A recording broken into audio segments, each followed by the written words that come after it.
Good evening, good evening, good evening. It is a warm night here in the Hampton Roads area. Welcome to the Jelly Moosa's Cafe. I am your host, or your hostess, your Mima, the Jelly Moosa. And I am so glad that you are here. And before we get started, I always like to give honor and reverence to my ancestors. I say thank you to my beloved elevated ancestors. I give honor and praise to the divine male and feminine energy. I thank you so much for allowing me to be. To my ancestors of Mali, Africa, Tuareg Nation, I say good evening. To my Guinea-Bissau, Balanta Nation ancestors, I say good evening. To my ancestors that are in the diaspora, that were in the diaspora, I say good evening. Thank you so much for your wisdom that you impart in me every day. Thank you so much for allowing me to hear your voice and to speak your words and you tell your stories with clarity. Thank you for choosing me to tell your stories. Thank you for allowing my heart to continue to feel your love and support. Thank you for blessing my hands. I know that everything I set my hands to will prosper because of you. Thank you for keeping my feet secure and planted and grounded. I am so thankful. Abene, Binyamin Yowale. Shukra Kelna. To the wise people of the past, I say good evening. To the people out there listening, I say good evening and welcome. And Sunnah. Tonight's episode is entitled Divorcing Jesus and Finding a Peace That Surpasses All Understanding. Yes, I have found that peace. And no, I do not understand it. But it's okay. So divorcing Jesus. Let's start at the beginning. So I was born into a Christian family, and I have learned recently that my family was actually secular Christians. We weren't religious Christians. We were secular Christians. And what do I mean by that?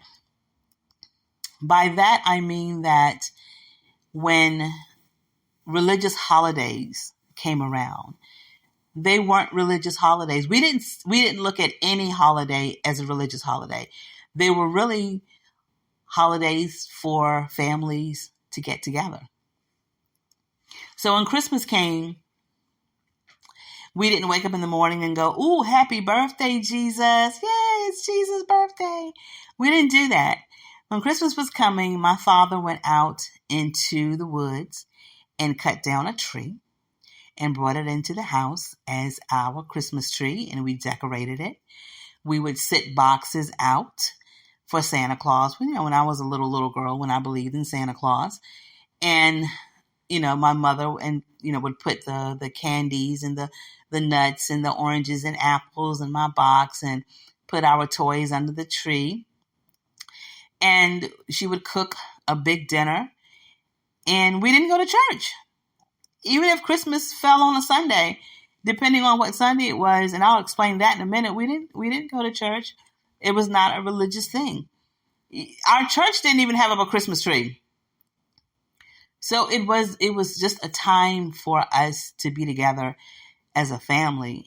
And recently, I've learned, because I'm a historian and because I am a historical interpreter and a storyteller, I do a lot of research and a lot of studying so that when I tell these stories, I can tell them in wholeness and in fullness. And so in my research, I learned that a lot of the plantations, the forced labor camps, would give their enslaved workers Christmas off. They'd give them from like December the 24th to January 2nd or January 1st off, especially the ones out in the fields. Now, of course, the ones that worked in the big house, They didn't get that time off because white folks like to eat every day, sometimes 3 and 4 times a day. So, but the ones in the fields actually got time off. And I learned by doing like a study of my ancestors, my bloodline ancestors, that my grandmother, who was not enslaved, however, she was married twice. She was married to my grandfather. He passed away at the age of 40. And I found their wedding certificate. And they got married in December, on like December 13th. After he passed away and she remarried her second husband, they were also married in December. So for her to get married twice in December, I'm thinking it's something that she knew her ancestors did, and she just followed suit.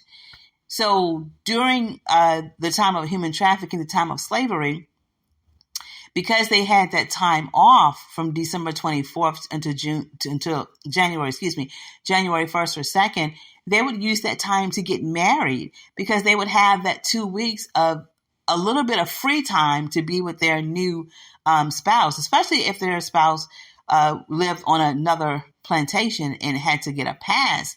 They could get that pass during that 2 weeks. So they didn't look at the Christmas holiday or Christmas season as, ooh, it's Jesus' birthday. They weren't celebrating Jesus. They were celebrating the fact that they could get married, or celebrating the fact that they would have time to spend with family, a little bit of free time. So that's kind of what my family did. It wasn't a religious holiday. We was looking forward to Santa Claus.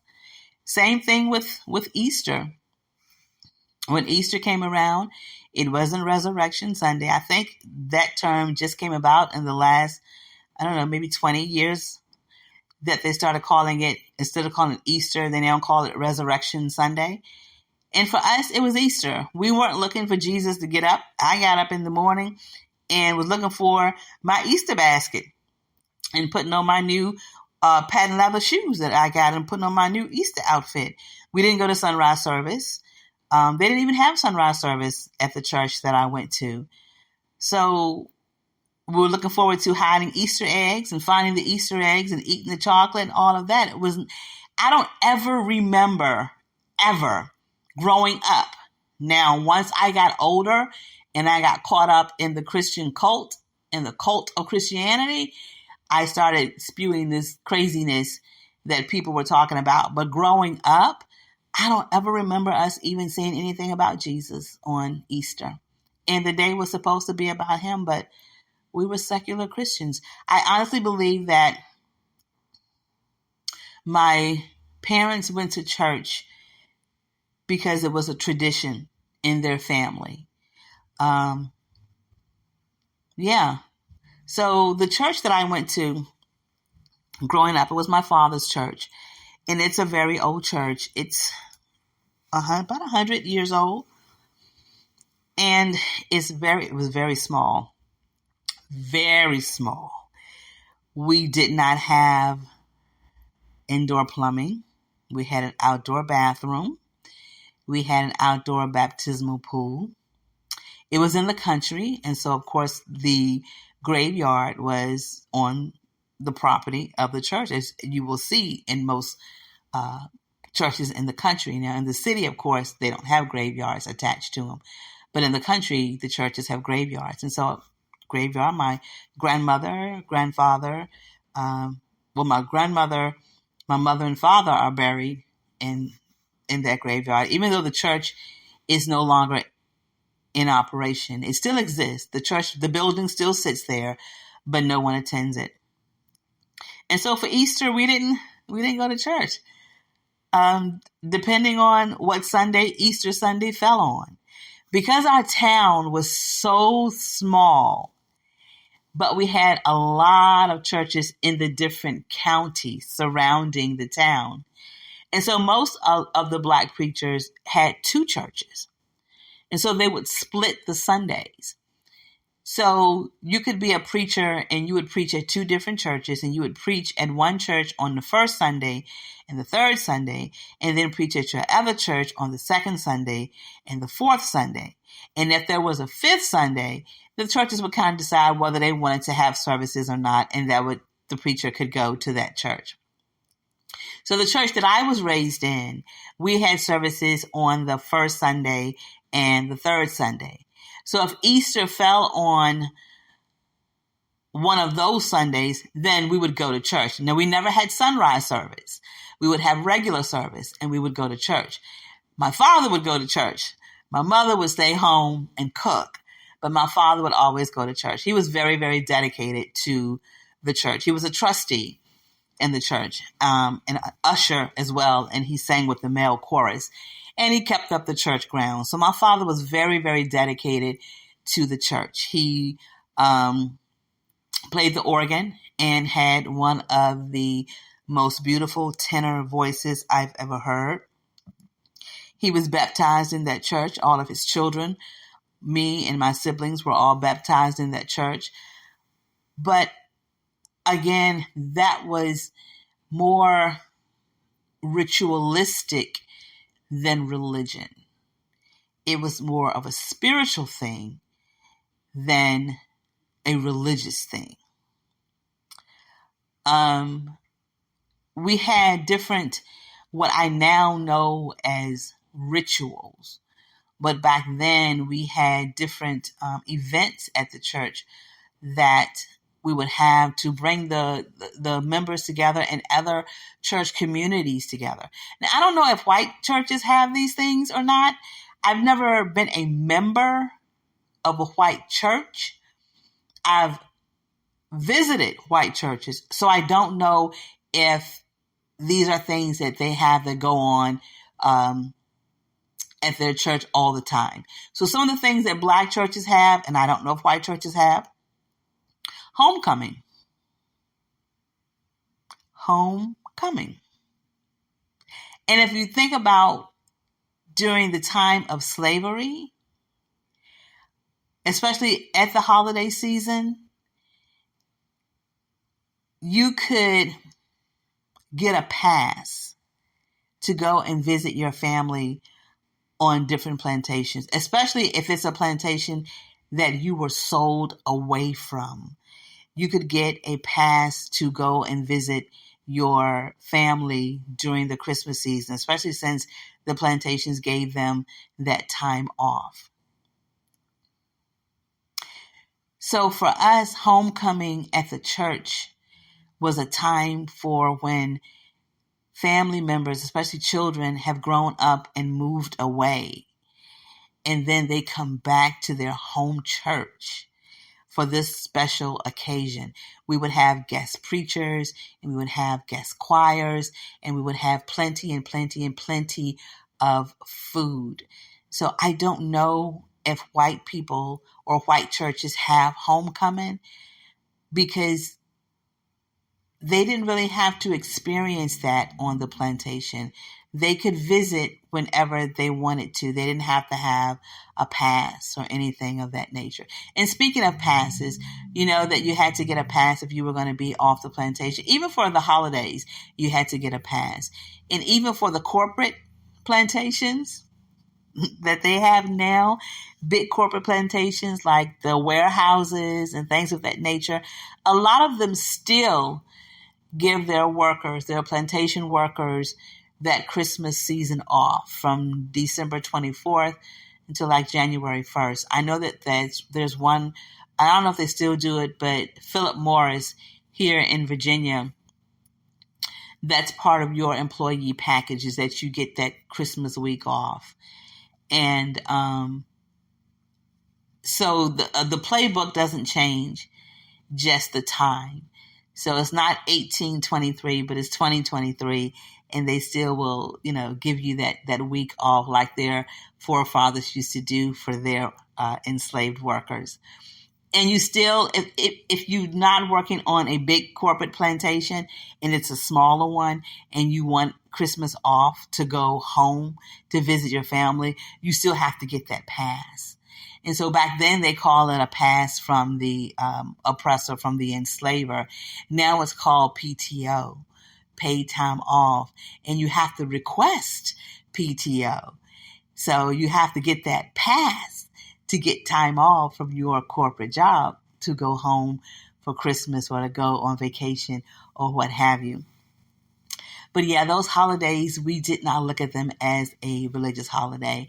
And also we had homecoming and we had Family and Friends Day, which was a time where we would just invite family and friends to come to church, and you would have people to see who could bring the most family and friends. And of course, we had a whole lot of food. We always had anniversaries. We had the senior choir anniversary, the junior choir anniversary, the men's chorus anniversary, the usher board anniversary, the pastor anniversary, the deacon board anniversary. So there was always somebody celebrating an anniversary, and there was always a lot of food, and you would have a guest preacher and you would have a guest choir. And it was a lot of fun. But in all of those things, and we had them every year. So I was in that church until I was 18 years old. So I can't imagine how many of those I have attended. And I'm a lot older now, but I will tell you this, I cannot remember one sermon. I can't remember not one line from a pastor's sermon that stood out to me. Even when I got older and was actually listening, I can't remember anything that stood out to me as far as them preaching. Now, we had some dynamic preachers. There is nothing like a country boy or a country woman preaching. And a lot of them don't hoop, but they preach. And preach good. Again, I can't tell you what they said, but we had some dynamic preachers. But it was more so about community and family and friends coming together than it was about the religious aspect. I can remember on Sundays after church, my dad and the men in the church would stand under the tree and talk, and they would smoke. They'd be smoking on the church ground, smoking cigarettes and standing under the tree. And my mother and the ladies would be standing up on the porch of the church, and they would be talking. And nowadays, if they see you smoking in your car on the church grounds, they look at you like you're a demonic heathen. Nowadays, you can't even be a Christian and smoke. It's crazy. It's crazy. But again, for me, I just don't remember it ever really being about God or Jesus or anything of that nature. My mother and father were faithful to the church, and they were faithful in their faith, and they were believers. They definitely wholeheartedly believed in Jesus and believed in Christianity, but it was not a cult. It was a community. And the Black churches have gotten so far away from community. Now it's simply a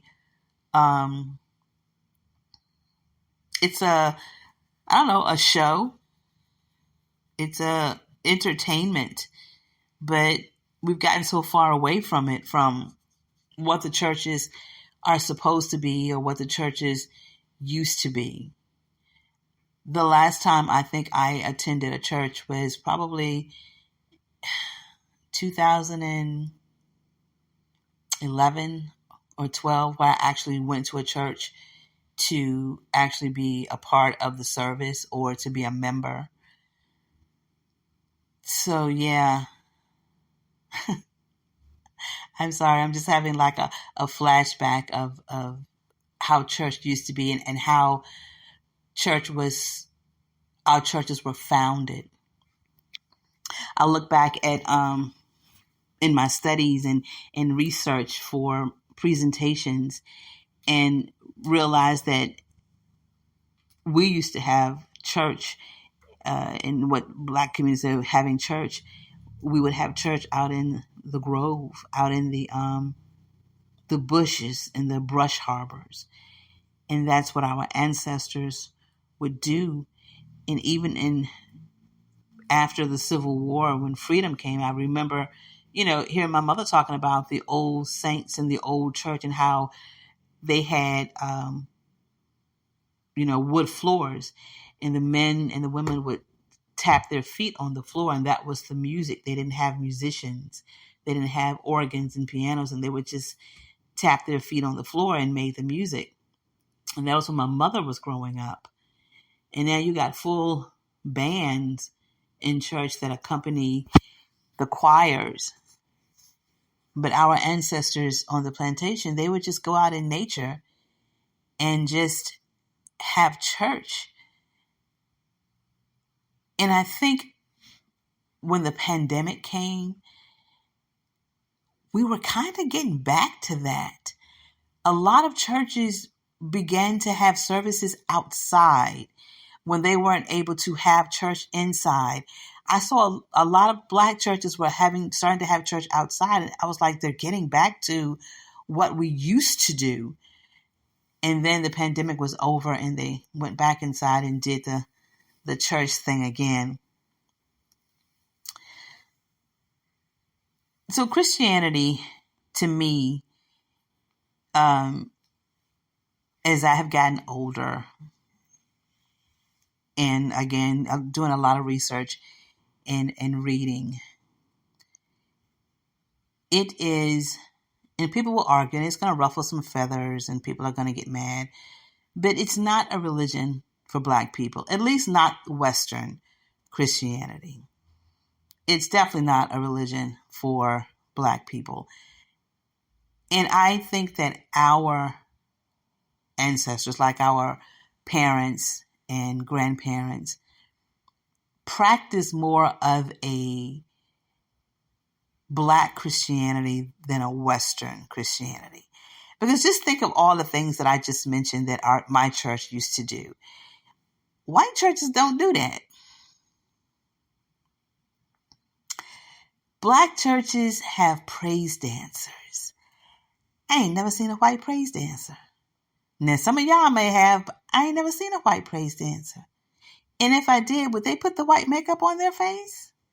So you think about Black people in Black churches, when they praise dance, they put the white paint on their face. And if you've ever seen any African video or any African spirituality video, whether it's voodoo or some other African traditional spiritual system, when they dance, they have the white chalk or the white paint on their face. So where did we get that from? Certainly not the white people. Where could that have come from? I didn't think about this growing up because I had no resources to draw from. I just knew that's just what we did. This is what we did. I didn't think to say, oh, we got this from Africa. I just knew that this is what the Black church did. And at that time, I didn't think about what the white church was doing. But as I've gotten older and I'm seeing the things in the Black church that are specific to Black churches, where did it come from? Where did it come from? You have to ask yourself. We didn't just pull it out of thin air. It came from the Middle Passage and those stories that were told in the brush harbors and those stories that were told in the quarters. That's where that came from. From our ancestors, those oral traditions and those oral stories that were passed down and passed down. And because we hadn't seen anything else, it was just natural for us. It was okay, this is just how we do it. We didn't equate it to Africa or anything else. It was just, this is just how we worship. But it was in our DNA. We may not have been born in Africa, but Africa certainly was born in us. So on Sundays, my mother and father would have what I now know are rituals. Back then, it was just what they did. On Sunday mornings, we would get up and get ready for church. And there was 6 of us, 3 girls and 3 boys. The girls went to church. The boys went to church for a little while. After they got baptized, they stopped going. But the girls, the 3 girls, me and my 2 sisters, we always went to church. We sang in the choir. I was on the junior usher board, all of those things. And so Sunday mornings, we would get up. My mother would cook breakfast. We would have breakfast. We would get ready for church. And I would see my mother and father, or they would be in their bedroom with the door closed, and they would be getting ready. And I remember watching them right out there. They didn't call it tithing. They say they were paying their salary to church. And I would see them write out their check and put it in the envelope. And we would go to church. And we would go to church and we would have church. And when we came home, we got out of our church clothes. Kids, we'd go outside or do whatever it is we were going to do. Mom would cook dinner. And while she was cooking dinner, my father always had an organ. And he would be in the bedroom playing his organ and still singing these gospel songs that he would play on the organ. And so that was a ritual. And now that I think back on it, how romantic that is. My mom's in the kitchen cooking and my dad is serenading her, playing the organ. I have an amazing picture of my parents. My father is playing the guitar and my mother is sitting beside him and she's kind of leaning to the side and she's looking at him and she's smiling and my father's playing the guitar. And it's such a wonderful picture that I will always, always cherish. But that was a Sunday for us. It was not a Bible thumping, read the Bible after church, read the Bible before church. Read the Bible in church. It was community. It was community, nothing religious about it. I remember when I got older and they had the debate going, when the debate started, of what color Jesus was. And I remember my mother saying, don't nobody know what color he is because ain't nobody never seen him before. And back then I was like, well, wait a minute. Somebody had to have seen him.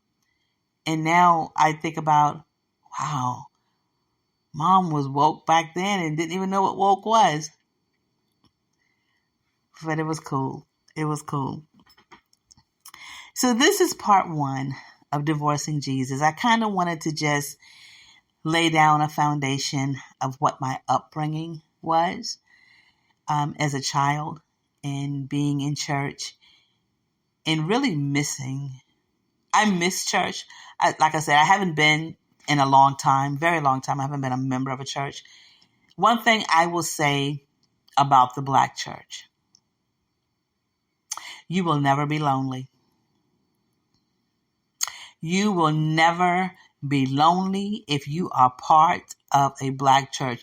Now, I understand that you can be around people and still be lonely, but you can always find someone to talk to and something to do if you are a part of a Black church. They, especially if it's a big church, they have a ministry for everything. For everything. So you can be in church every day of the week for whatever ministry or whatever meeting you have. That is one thing that I miss about going to church, is that fellowship with other people. I don't have that with the traditions, and it's not because there aren't people around that follow the same tradition. I just haven't taken the time to get out and meet those people and to make friends with them in person. I have a lot of friends on social media. I have social media friends that are a part of the same traditions that I follow, but I don't have any friends that I connect with physically all the time. So that part of church I do miss. I also miss the choirs, because there is no choir like a Black church choir. I'm telling you, when you find, especially the lead singer and then the backup, there is no choir like a Black church choir. And I still play gospel music. I still play spirituals, because my mother never called it gospel music. She called them spirituals. She didn't listen to gospel music. She listened to spirituals. I still play a lot of Black church music. On Sundays, I play it for my ancestors in honor of them. And I will join in and sing sometimes to my ancestors. So there are some things about the Black church that I do miss. I miss the music and I miss the fellowship. But the rest of that cult craziness, confusing Christianity, I do not miss. I do not miss. But this is part 1. In part 2, I will talk about once I left at 18 and moved to the city from the country, and how my religion or lack of, or even being a secular Christian, how that changed and what I aspired to then, or what I was involved in then. So yeah, part 2 of Divorcing Jesus and Finding a Peace That Surpasses All Understanding is coming probably next week, next Friday. I'll try to keep it on the same day, around the same time, or on the same day. You'll see an upload from me. So until next time, enjoy the rest of your evening, the rest of your day, the rest of your morning, depending on what time you are listening to this. Please share this podcast with someone that may be on their journey, spiritual journey, and may be a secular Christian and not sure what that is, or don't understand why they are a secular Christian, and trying to figure out how to navigate into a different spiritual system. Share this podcast with them. Let them tune in, or, listen to the episodes. So until next time, I say thank you for listening. Have a great, great weekend. Again, happy Mother's Day to those wonderful mothers out there. And I will talk to you soon. Bye.